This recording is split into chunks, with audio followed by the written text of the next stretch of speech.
নমস্কার, শান্ত টিভির পর্দায় সকলকে স্বাগত। সাথে আছে দীপান্বিতা। প্রথমে জানাই হোলির অনেক অনেক প্রীতি, শুভেচ্ছা ও ভালোবাসা আমাদের সকল ত্রিপুরাবাসী, তৎসঙ্গে গোটা বিশ্ববাসীকে। আমাদের দর্শক বন্ধু, বিজ্ঞাপনদাতা সহ সকলকে জানাই হোলির শুভেচ্ছা। চোখ রাখবো বিস্তারিত সংবাদে। হোলিতে মাতল শহর আগরতলা। শহরের বিভিন্ন পার্কে ছাত্রছাত্রী, যুবক যুবতী সকলে হোলির আনন্দে মেতে উঠেছে। বিভিন্ন অধিকাংশ অফিস, দোকানপাট সর্বত্র যেন ছিল এক প্রকার ভাবে বন্ধ। ছেলেমেয়েরা জানায় আজ হোলি। হোলি হলো সম্প্রীতি, বন্ধুত্ব ও ভ্রাতৃত্বের উৎসব। হোলির রঙিন উৎসব হলো ঐক্যের প্রতীক, যা মন্দকে ভুলে ভালোর পথে এগিয়ে যেতে অনুপ্রাণিত করে। হোলি ভারতের উৎসবগুলোর জন্য পরিচিত, যা বিভিন্ন ধর্মের মিশ্রণ। হোলি কেবল ভারতেই নয়, সারা বিশ্বে পালিত হয় এমন একটি প্রধান উৎসব। রঙের উৎসবের জন্য সবাই অধীর আগ্রহে অপেক্ষা করে।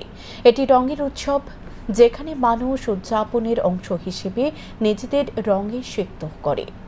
এটি এমন একটি দিন যেখানে আনন্দ, রং এবং উদযাপনে ভরা। হোলিকে রঙের উৎসব বা বসন্তের উৎসবও বলা হয়। পূর্ণিমাকে সবাইকে শুভেচ্ছা আমার তরফ থেকে, আর ত্রিপুরা সব নাগরিকদেরকে আমি এটুকু বলতে চাইছি কি যে দোল পূর্ণিমাটা সবাই জন্য একটা খুব বড় উৎসব, যেখানে আমরা সবার সাথে আমাদের নিজেদের হ্যাপি ফিলিং এগুলো সব কিছু শেয়ার করছি।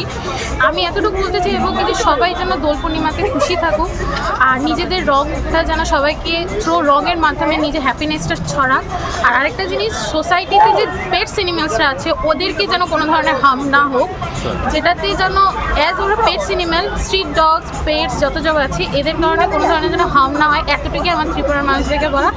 আর আমার বাড়ির যত সব গুরুজন আছে, যত সব ছোটরা আছে, ওদেরকে আমার ভালোবাসা, আর গুরুজনকে আমি সবাই বড়দেরকে রং দিয়ে তারপর বন্ধু বান্ধবদের সাথে রং খেলে, কিন্তু সব কিছুর পরে একটা কথা বলতে চাই যে রংটা যাতে সতর্কভাবে খেলা হোক, পশুদের যাতে রং না দেওয়া হোক, কারণ ওদেরকে রং দিলে ওদেরই ক্ষতি হবে।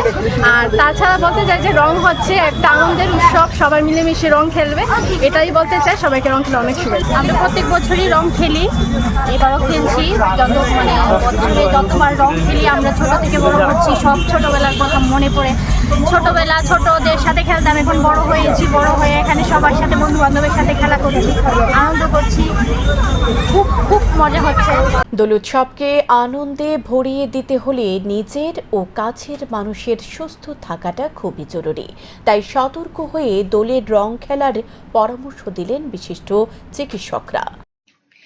আবির আর রঙে একে অপরকে রাঙিয়ে দিতে গিয়ে দেখবিতে জ্ঞান শূন্য হলে শরীরের দুটি গুরুত্বপূর্ণ অঙ্গেরই সবচেয়ে বড় ক্ষতি হয়ে যেতে পারে, চোখ এবং ফুসফুস। রং যতই মর্মে লাগুক না কেন, চোখে না লাগলে মঙ্গল। কথাই বলে সাবধানের মান নেই। দোলের সময় ও পরে শহর ও আশপাশে এমন অনেক ঘটনাই প্রকাশ্যে আসে, যেখানে রং খেলার পরে লোকজনদের চোখের দৃষ্টি ঝাপসা হয়েছে অথবা দৃষ্টিশক্তি একেবারেই চলে গিয়েছে। শিশুদের ক্ষেত্রেও এমন ঘটনা ঘটেছে। আবার দিনভর রং খেলার পরে শ্বাসকষ্ট, হাঁপানির টানও দেখা দিয়েছে অনেকের। কাজে উৎসবকে আনন্দে ভরিয়ে দিতে হলে নিজের ও কাছের মানুষদের সুস্থ থাকাটা খুবই জরুরি। তাই সতর্ক হয়ে রং খেলারই পরামর্শ দিলেন বিশিষ্ট চিকিৎসকেরা। লাল রঙে থাকা মার্কারের যৌগ চোখে গেলে ফুলে উঠে জল পড়ে, ভয়ানক ব্যথা করে। সবুজ রঙে থাকা কপার সালফেটের প্রভাবে চোখে ভয়ানক সংক্রমণ হতে পারে। উজ্জ্বল হলুদ রঙে থাকা লেডের মতো ভারী ধাতু চোখে স্নায়ু নষ্ট করে দিতে পারে। নীল রঙে আছে প্রাশিয়ান ব্লু, যে কারণে চোখ কড়কড় করে। তাই রং খেলার সময়ে খেয়াল রাখতে হবে যাতে চোখ দুটিতে রং বা আবিরের গুঁড়ো না ঢোকে। শুকনো আবিরে অনেক সময় থাকে সিলিকা, যা থেকে ফুসফুসের প্রদাহ বা সিলিকোসিস হতে পারে। রং তৈরির সময়ে এমন রাসায়নিক মেশানো হয় যার টক্সিন ফুসফুসে গেলে বিষক্রিয়া হতে পারে। সাবধান থাকতে যা যা করণীয়: চোখে রং ঢুকলে সঙ্গে সঙ্গে জলের ঝাপটা দিতে হবে। চোখ কসলালে বিপদ। চোখ ধোয়ার আগে ভালো করে হাত ধুয়ে নিতে হবে। হাতের রং চোখে গেলে সংক্রমণ বাড়বে। হাঁপানি বা সিডিওপিডি থাকলে রং না খেললে ভালো।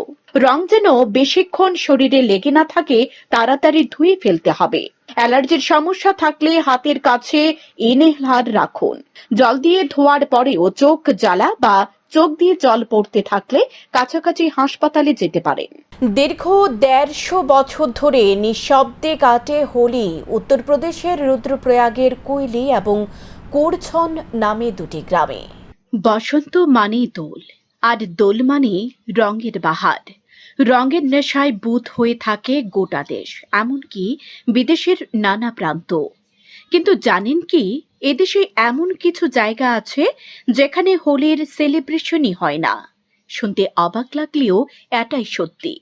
অবশ্য এর নেপথ্যে আছে বেশ কিছু কারণ।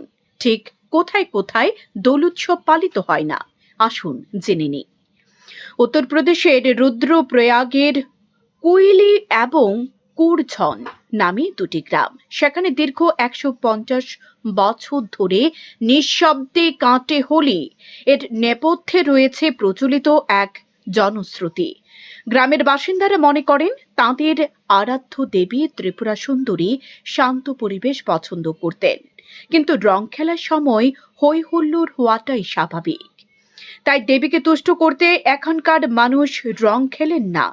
একইভাবে দোল পালিত হয় না ঝাড়খণ্ডের বোকারোর দুর্গাপুর গ্রামেও। সেখানে কারণটা অবশ্য ভিন্ন। কথিত আছে, এ গ্রামের 1 বছর দোলের দিনে রাজার একমাত্র সন্তান মারা গিয়েছিলেন। কাকতালীয়ভাবে পরের বছর দোলের দিন মারা যান সেই রাজাও, আর সে থেকেই গ্রামের রং খেলা বন্ধ। আবার দক্ষিণ ভারতীয় দোল না খেলার রীতি প্রচলিত আছে, যেমন তামিলনাড়ুতে। তারা এদিন পূর্বপুরুষের আত্মার শান্তিতে বিশেষ পুজোর ব্যবস্থা করেন। দিন শুরু করেন নদীতে স্নান করে। একইভাবে গায়ে রং লাগান না গুজরাটের রমশন গ্রামের বাসিন্দারা। শোনা যায় সাধু সন্তরা আসা যাওয়া করতেন এ গ্রামে। এমনই এক সাধুর অভিশাপে এ গ্রামে হোলি বন্ধ হয়ে যায়। দীর্ঘ 200 বছর ধরে সে ট্রেডিশন সমানে চলছে। শান্তন টিভি। বড়সড় অগ্নিকাণ্ড থেকে অল্পেতে রক্ষা পেল বিশালগড় করইমুড়া দ্বাদশ শ্রেণী বিদ্যালয়। ঘটনার বিবরণে জানা যায়, শনিবার সকালে বিদ্যালয়ের পাকা ভবনের পাশে দাউ দাউ করে আগুন জ্বলতে দেখতে পায় স্থানীয়রা। সাথে সাথে দমকল কর্মীদের খবর দেয়। দমকল কর্মীরা ঘটনাস্থলে এসে আগুন নিয়ন্ত্রণে আনে। তবে বিদ্যালয়ের তেমন কোনো ক্ষয়ক্ষতি হয়নি। কিন্তু কিভাবে এই অগ্নিকাণ্ডের ঘটনা সংঘটিত হয়েছে সে বিষয়ে কেউ কিছু বলতে পারত না। এই ঘটনায় ব্যাপক চাঞ্চল্য সৃষ্টি হয়েছে এলাকায়। শুনলাম যে করোনা স্কুলে আগুন লেগেছে, তাড়াহুড়ো করে এসে সাথে ফোন করলাম, দেখলাম যে আগুন ধাও ধাও করে জ্বলছে এবং মিলিমিলি রান্নাঘরের উপরে এই আগুন জ্বলছে এবং পাশাপাশি সেগুন পাতা আছে, প্রচণ্ড পরিমাণে আগুন ধাও ধাও করে জ্বলছে, মানে ভয় লেগে গেছে। এটা কি স্কুলের পার্শ্ববর্তী এলাকাতেই? স্কুলের এরিয়া ওইটা। শনিবার রং খেলা উপলক্ষে আগরতলার শিশু উদ্যানে এক আনন্দঘন অনুষ্ঠানের আয়োজন করা হয়। উপস্থিত ছিলেন ইস্কন মন্দিরের সাধু সন্তরা। তারা জানান, বসন্ত উৎসব কমিটির পক্ষ থেকে আজকে রং খেলা উপলক্ষে এক অনুষ্ঠানের আয়োজন করা হয়। তারপর তারা জানান, কলিযুগে এই শুভ দিনে গৌরাঙ্গ মহাপ্রভুর আবির্ভাব হয়েছে, তাই সারা বিশ্বে দিনটি যথাযথ মর্যাদার সাথে পালন করা হচ্ছে। আগরতলা শিশু উদ্যানে এই দিনটি উদযাপন করা হচ্ছে। শান্তি সম্প্রীতি বজায় রেখে সকলে যাতে দিনটি সুন্দরভাবে পালন করে তার জন্য আহ্বান জানান। আমরা ইস্কনের ভক্তরা এখানে এসেছি, আমাদের এখানে নিমন্ত্রণ করেছেন বসন্ত উৎসবের কমিটি চিলড্রেন পার্কে। তো এই উপলক্ষে আমরা ইস্কন থেকে আসছি। এই হোলি উৎসব আসলে যে এটা এমনই উৎসব এখন থেকে না, এটা সত্যযুগ থেকে চলে আসছে।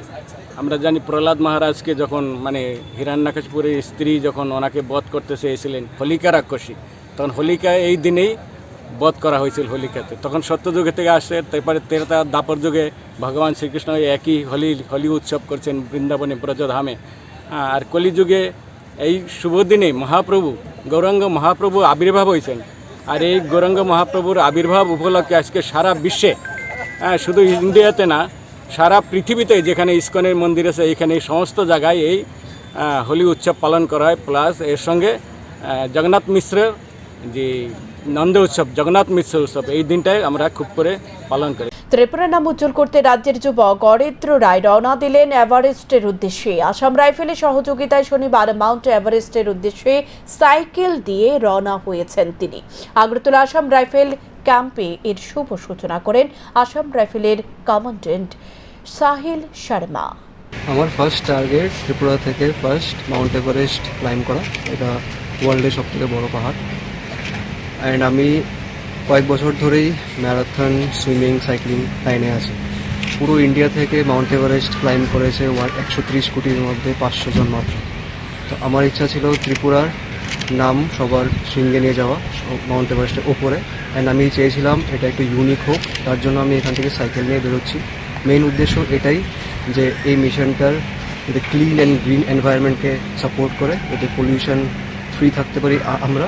অ্যান্ড আরেকটা মেইন উদ্দেশ্য হলো আমাদের এখানে যত সব ইউথরা আছে তাদের জন্য একটাই আমার থাকে, মেসেজ থাকবে, কোনো একটা স্পোর্ট নিয়ে এঙ্গেজ থাকা। অ্যান্ড এই প্রজেক্টের মাধ্যমে আমি সেটাই স্প্রেড করতে চাই মেসেজটা, as a campaign against drug, to be away from drug and all. নেশা মুক্তির জন্য এটাই আমার মেইন উদ্দেশ্য।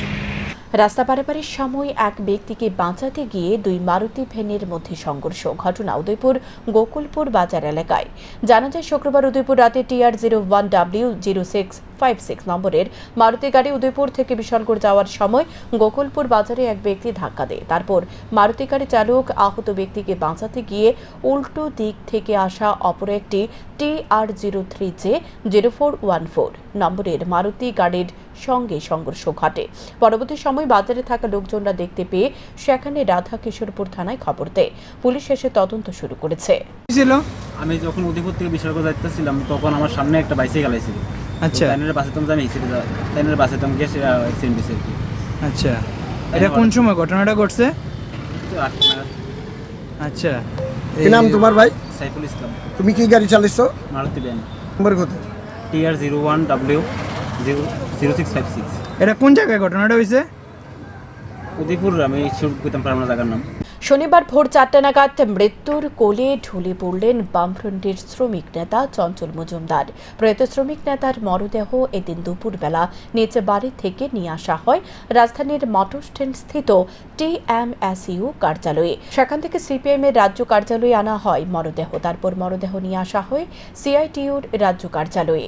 CPM রাজ্য কার্যালয়ে মরদেহে ফুল দিয়ে শেষ শ্রদ্ধা জানান প্রাক্তন মুখ্যমন্ত্রী মানিক সরকার, বামফ্রন্টের আহ্বায়ক নারায়ণ কর, CITU রাজ্য সভাপতি মানিক দে, সাধারণ সম্পাদক শঙ্কর প্রসাদ দত্ত সহ অন্যান্য নেতৃত্বরা প্রয়াত নেতৃত্বের পরিবারের প্রতি সমবেদনা জানান।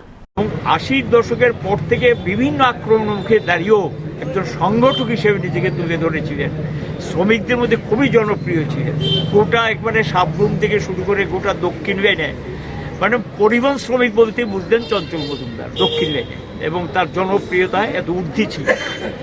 ঘাত প্রতিঘাত অনেক আক্রমণ হয়েছে, দৈহিকভাবে নির্যাতনের সম্মুখীন হয়েছেন, কোনো কিছু তাকে দমাতে পারেনি।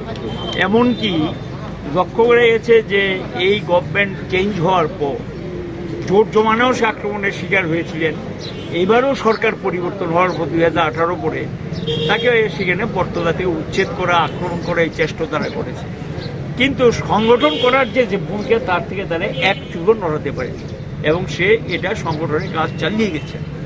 এবং তাকে আমি এটা লক্ষ্য করেছি যে শ্রমিকদের মধ্যে এই একজন সংগঠক, প্রকৃত শ্রমিক থেকে শ্রমিক তৈরি হয়ে নেতৃত্বে আসা এবং একজন প্রকৃত সংগঠক হিসেবে তুলে ধরা, এত জনপ্রিয়তা, এত গ্রহণযোগ্যতা, যেটা অকল্পনীয়। এবং মৃত্যু তাকে টেনে নিয়ে গেল আজ ভোরে। সে ক্যান্সার রোগ আক্রান্ত হয়েছে, বেশ কয়েক বছর হয়েছে। লক্ষ্য করলাম ক্যান্সার রোগও তাকে আটকাতে পারে না। সে যখনই সুস্থ থাকতেন, আপনার না করলে শুনতেন না। পিসি মিটিং, আন্দোলন, লড়াই সংগ্রামে আসতেন, CITU অফিসে নিয়মিত আসতেন, পার্টি অফিসে যেতেন। আমাদের পরিবহনের যে পার্টি লোকাল কমিটি আছে একটা, শ্রমিকদের মধ্যে CPM গঠন করার ক্ষেত্রে প্রথম 3-4 জনের মধ্যে চঞ্চল মজুমদার একজন। পরিবহন শ্রমিকদের মধ্যে পার্টি গড়ে তোলা CPM। সে একসময় এই CPM পরিবহনের একটা লোকাল কমিটি আছে আমাদের, সে লোকাল কমিটির সম্পাদক হয়েছে এবং পার্টির সদস্য কমিটির সদস্য ছিলেন।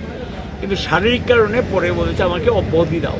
কিন্তু এর মধ্যে এই কত হবে, আমার মনে হয় মাসখানেক হবে, বিছনায় পড়ে যাওয়ার আগ পর্যন্ত নিষেধও মানতেন না, আর না করলে আবার বিরক্ত হতেন, খবর না দিলেও বিরক্ত হতেন।